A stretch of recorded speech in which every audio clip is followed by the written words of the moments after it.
好啦，咁下邊我哋睇埋呢個課後練習啦。咁課後練習嘅話，要大家做一個遊戲手柄嘅，咁遊戲手柄最簡單就係10個掣，10個按鈕，1、2、3、4、5、6、7、8、9、10，10個按鈕就得㗎啦，就可以㗎啦，得唔得？咁當然啦，呢個如果你做好啲嘅，我哋見到而家我哋市面上好多呢個都係咩啊？都係啲搖桿嚟嘅，即係呢一款，大家可以望一望，係呢一款。搖桿見唔見到有呢啲搖桿嘅？咁你都可以呢邊我哋做一做搖桿，咁呢邊我哋做4個按钮啦，得唔得？我哋呢邊用搖桿去做，咁呢邊用4個按鈕去做嘅。咁中間2個，咁就一個搖桿，6個按鈕啦，可以嘛？一個搖桿6個按鈕。好，咁我哋睇一睇點樣做啦。咁首先啦，4個按鈕嘅話，我哋一樣咧用翻咩？用翻呢一款就可以㗎啦。用翻呢一款，咁呢一款按鈕嘅話，我哋可以去翻立創商城嘅，立創商城呢度，立創商城係啦，立創商城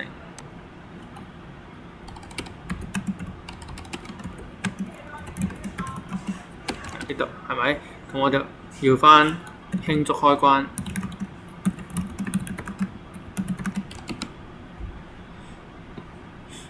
係啦。咁呢個你可以用嚟做中間嗰個咯，中間嗰2款咯，中間嗰2款 select 同埋嗰個叫 select 嗰個 select 同埋嗰個叫咩啊？叫你可以用呢個用呢款咯，就可能遲啲係咪 select 同埋嗰個 start。好，咁我呢2個我就掉過去 ECDA 新建工程game 嘅手柄係咪 ？game 嘅嗰個叫 handle 啦，咁我就整個 game。好啦，咁遊戲手柄呢個咧揾呢款揾，好啦，咁我需要呢2個按鈕咧，我需要2隻嘅，咁我就放2隻，得唔得？放2隻啦，跟住仲要4隻普通嘅按鈕係咪？普通按鈕我哋照用翻呢款啦，係啦，或者有啲同學想試下其他款都得嘅，呢款都得，係啦，呢一啲都得，係啦，你覺得可以就得㗎啦。咁我照用翻呢一款啦，照用翻呢一款啦。好，咁呢一款嘅話就需要4隻係咪？需要4隻啦，4隻，我哋睇睇係咪4隻嗱，1、2、3、4係咪？呢2款就2隻，呢度4隻，哇，4隻，咁我就呢度揾，係啦，1、2、3、4，得唔得？跟住仲有一個叫搖桿嘅係咪？搖桿嘅，咁呢個如果我哋用搖桿去做咧，咁搖桿係咩啊？我哋又唔知搖桿係咩係咪？咁你可以去呢度揾啦。咁搖桿係咩？再 stick 係咪？再你揾一揾佢有冇啦？係咪呢款啊？呢款係咪我哋上堂用過嘅呢一款？係啦，咁你 OK 嘅話，你咪將佢 copy 咯 ，copy 係啦，跟住撳 paste 呢度。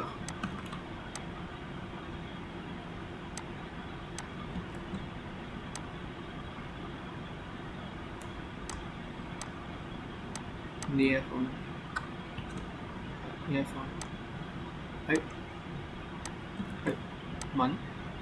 揾，冇啊，冇就如果冇嘅話就點咧？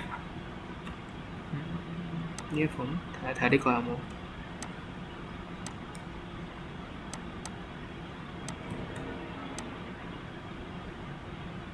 都係冇。咁都係冇嘅話，大家都用翻按鈕就 OK 嘅。可能你就用翻按鈕啦，我哋嘅用翻我哋嘅按鈕就可以啦。咁我哋就8個按鈕啦，左4個，右邊4個，係咪？左邊4個，右邊4個，得唔得？左邊4個，右邊4個，跟住一樣啦，我哋都要電阻嘅。係啦，咁電阻嘅話，你照揾翻呢個啦，1K 嘅電阻，係啦，1K 電阻你自己呢度打啦，1K 都得，隨你自己。咁我哋揾翻電阻出嚟先，揾翻電阻出嚟，1、2、3、4、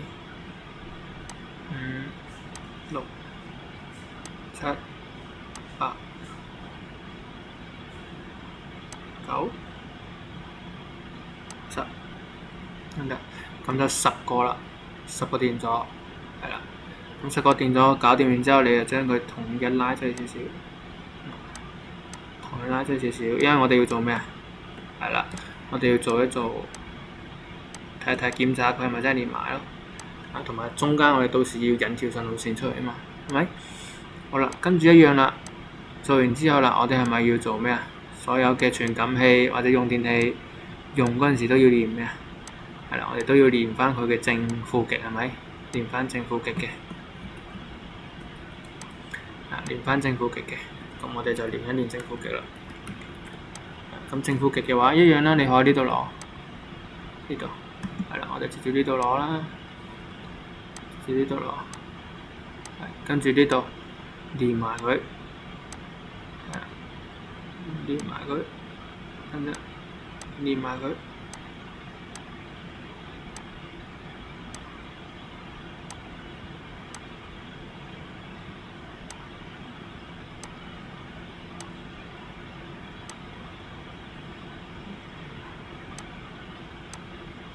連埋佢啦。好啦，咁連完之後。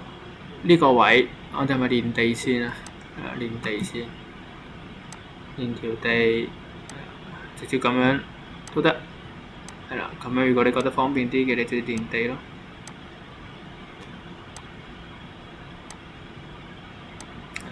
跟住唔要嘅地方，我哋要做咩啊？我哋要做叉嘅，叉咗佢，叉咗佢。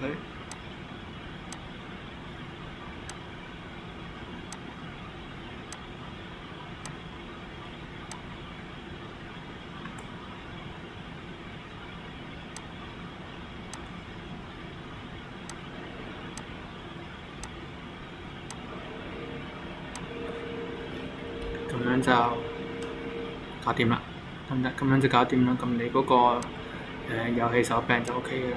OK 之後我哋撳儲存啦，跟住轉成 PCB 檢查。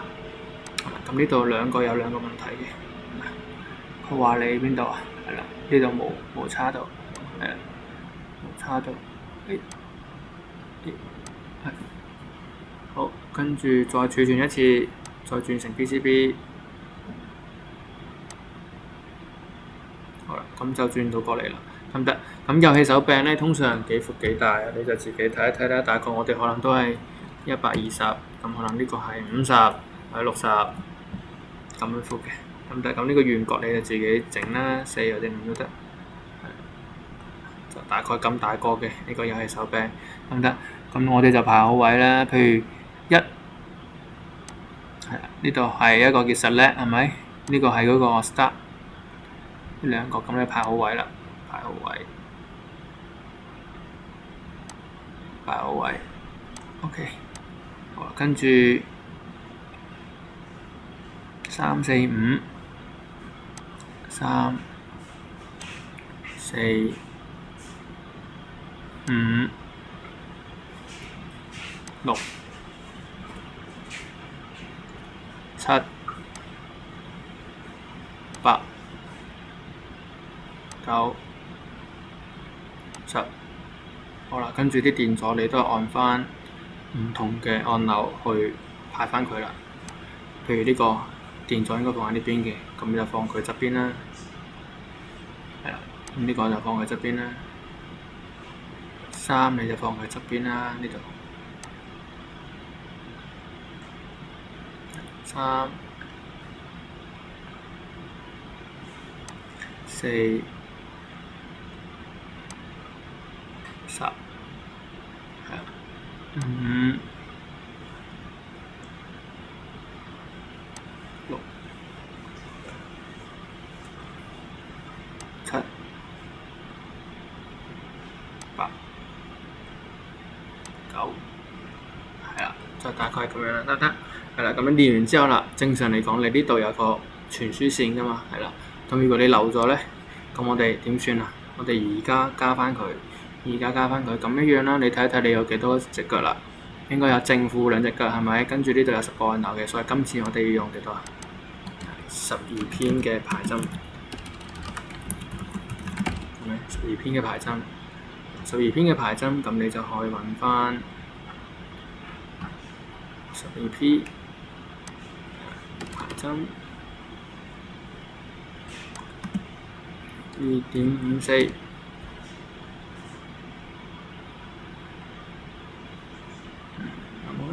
或者你直接去翻呢度排針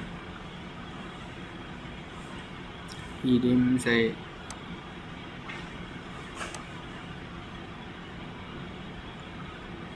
觀察排針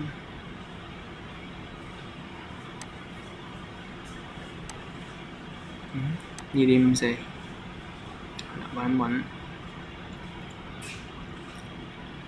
2.54，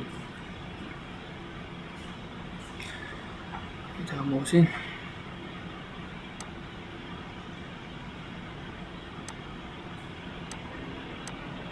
直接出邊揾，直接出邊呢度揾排針。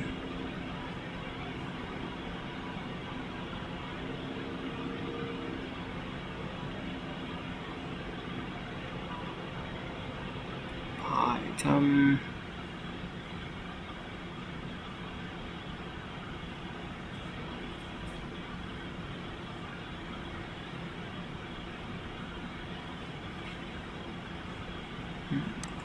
針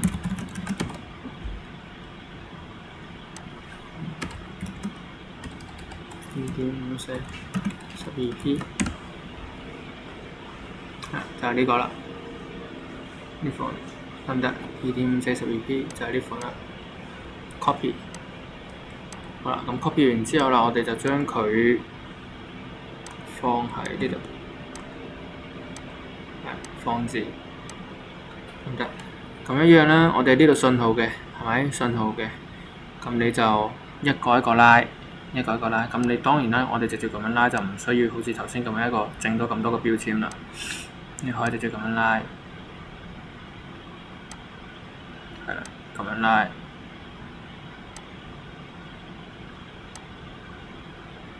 咁樣拉，係咪？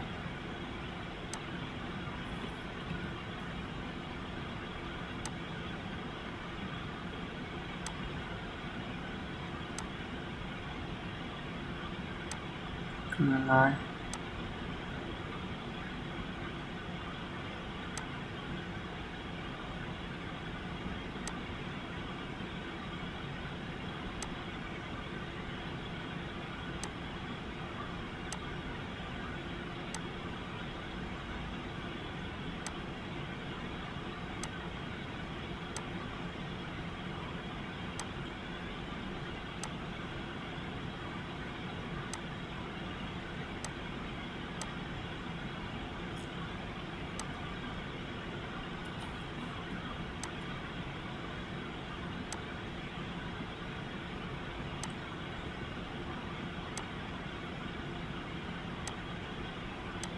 好啦，咁拉完之後，仲有兩隻腳係咩啊？仲有兩隻腳係 VCC，係咪？同埋我哋嘅 GND。咁到時呢啲你就可以直接插條導光線連去我哋嘅嗰個叫 ESP 啦。咁你就可以做一個叫遊戲手柄啦，儲存。好啦，儲存完之後啦，我哋呢邊咧只需要做咩咧？只需要導入變更，導入變更啦，導入變更。佢叫你儲存咗先，咁你儲存係咪？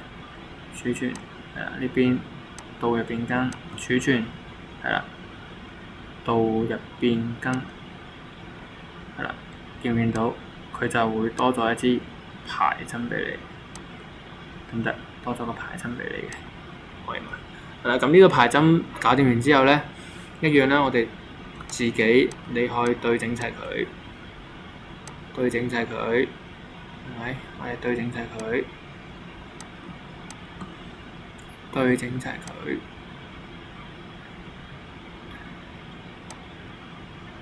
對整齊佢。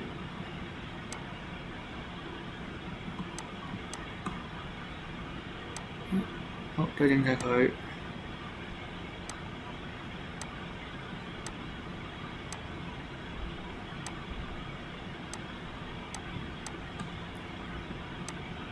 好，唔得。咁正常嚟講咧，遊戲手柄呢啲咧，我哋如果想買家咧或者玩家用呢啲變色咧，我哋會加字嘅。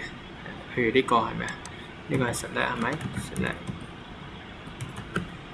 係啦。呢個係 start 係咪？咪就係加 start 啦。係啦。咁呢個係譬如啦 A、B、C、D 嗰啲，咁你可以自己呢度加啦，得唔得？呢個係 up 係咪 ？up down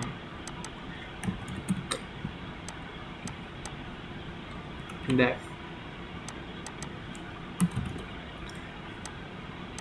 right 係咪？你可以自己加啲字啦。咁到時佢印出嚟塊板上面咧，就會有字嘅，就會有字嘅。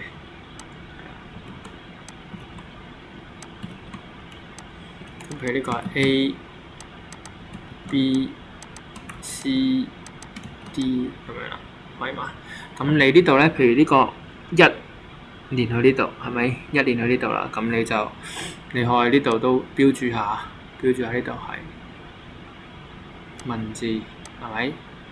文字，譬如呢個係 SW1、SW， 我哋係順住噶嘛 ，SW2、SW3 咁樣順住嘅，咁我哋咪順住打咯，順住打4、4、5、6、7、8、9、10，跟住仲有咩 ？VCC 係咪？同埋 GND 係。咁呢度咧，你見到好長嘅，咁你就可以呢度去改佢，譬如你1mm，係啦，咁啲字就細咗好多啦，見到啲字就細咗好多啦，或者再細啲0.5， 0.5太細啦，0.8。0.7應該就差唔多啦，得唔得？咁人哋一睇就知哦，呢隻腳係連邊度？連 SW2 啊，呢隻腳連邊？連 SW1咯，係咪？咁呢個就係我哋可以通過改文字標註嗰塊板，咁你到時印刷出嚟咧，你就唔需要再話開個電腦圖出嚟睇啦，你可以直接呢度睇到，哦，呢隻係連去呢度嘅，呢隻係連去呢度嘅 SW3 咧係呢個。得唔得？係連喺呢度嘅，咁樣嘅話，大家就清晰啲啦，可以嘛？大家就會清晰啲嘅。好啦，搞掂嘅同學咧，你就可以試一試將佢儲存。儲存完之後，我哋將佢變成3D，做出嚟嘅版就會咁樣啦。得唔得？做出嚟嘅版就會咁樣啦。咁你再出邊，我哋自己3D 打印一個手柄嘅形狀出嚟，咁就得㗎啦。得唔得？大致上就係咁樣啦，我哋嘅練習課後練習 ，OK 嘛？課後練習就係咁，一樣將你做完嘅原理圖、PCB 同埋呢個叫3D 圖截圖。